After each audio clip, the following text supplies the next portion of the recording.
PMN news, देश की आवाज।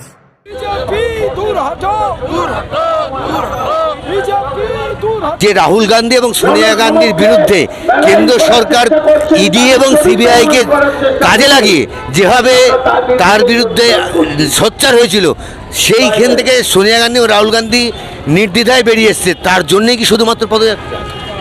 100 বার তাই। কারণ হলো আমরা প্রথম থেকেই বলে এসেছিলাম যে স্বশাসিত সংস্থাগুলোকে মোদি ক্ষমতায় আসার পর কাজে লাগিয়ে তাদের রাজনৈতিক প্রতিহিংসা চরিতার্থ করছে।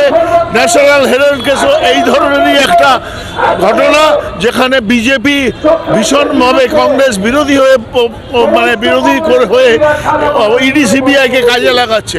ফলে রাজনৈতিক বিরোধিতা থাকতে পারে, কিন্তু যখন ষড়যন্ত্র তৈরি হয়, যখন রাজনৈতিক প্রতিহিংসা তৈরি করা হয়, তখন অত্যন্ত দুঃখজনক। ভারতবর্ষের গণতন্ত্রে কখনো এই দৃশ্য দেখতে হবে ভাবতে পারিনি, যেখানে বলে দিয়েছে আজ থেকে 10 বছর আগে এই মামলার কোনো সারবত্তা নেই। তারপরেও কেন আবার ইডিকে দিয়ে এই কেস খোলানো হলো? কেন নরেন্দ্র মোদী এই কেস খোলালেন ইডি সিবিআইকে ব্যবহার করে? আমরা জানি না। যার ফল হিসেবে রাউজ এভিনিউ কোর্ট পরিষ্কার বলে দিয়েছে এই কোর্টের সময় নষ্ট করবেন না আপনারা। যে ধরনের কেস এটা, তাতে শোনার সময় আমাদের নেই। আমরা রাহুল গান্ধী এবং সোনিয়া গান্ধী এবং খারগেজির এর মধ্যে জড়িত, এটা প্রমাণিত হয়নি।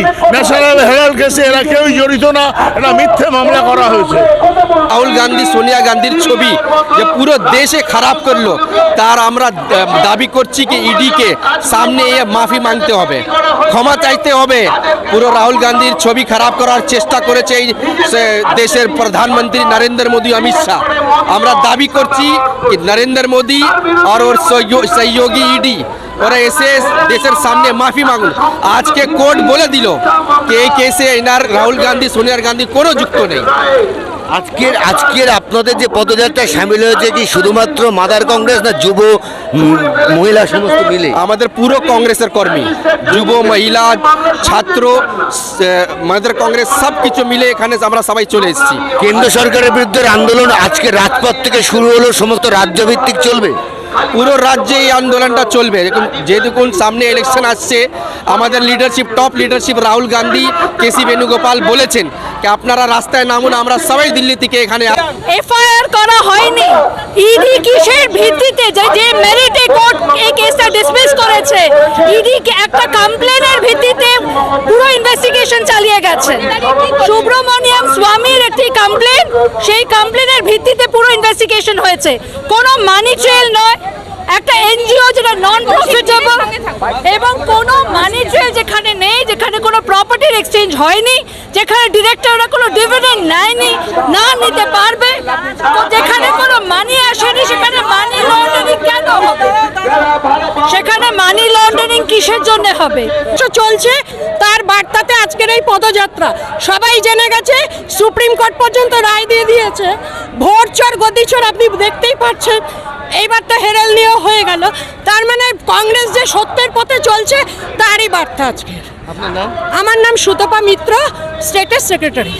যে রাহুল গান্ধী এবং সোনিয়া গান্ধীর বিরুদ্ধে কেন্দ্র সরকার যে ইডির মামলা হয়েছিল, সেই মামলা ইতিমধ্যে কিন্তু রাহুল গান্ধী এবং সোনিয়া গান্ধী তারা খারিজ হয়ে গেছে। এবং কংগ্রেস বলছে কেন্দ্র সরকার গণতান্ত্রিক মাধ্যমে নয়, তাদের নিজের কাহিনী বজায় রাখতেই কিন্তু রাহুল গান্ধী এবং সোনিয়া গান্ধীর বিরুদ্ধে তারা মামলা শুরু করেছিল। আগামী দিনে তারা এরকম পদযাত্রা চালিয়ে কেন্দ্র সরকারের বিরুদ্ধে বারবার সরব হবেন। এবং কোর্ট সম্পূর্ণভাবে বারণ করার সত্ত্বেও বারবার করে ইডি এবং সিবিআইকে কাজে লাগিয়ে কিন্তু তা কিন্তু বলার অপেক্ষা রাখে না। ক্যামেরায় আবিরের সঙ্গে Rajib Chatterjee report, PMN news. जनहित से जुड़ी खबरों के लिए पीएमएन न्यूज को लाइक करें, शेयर करें और चैनल को सब्सक्राइब जरूर करें।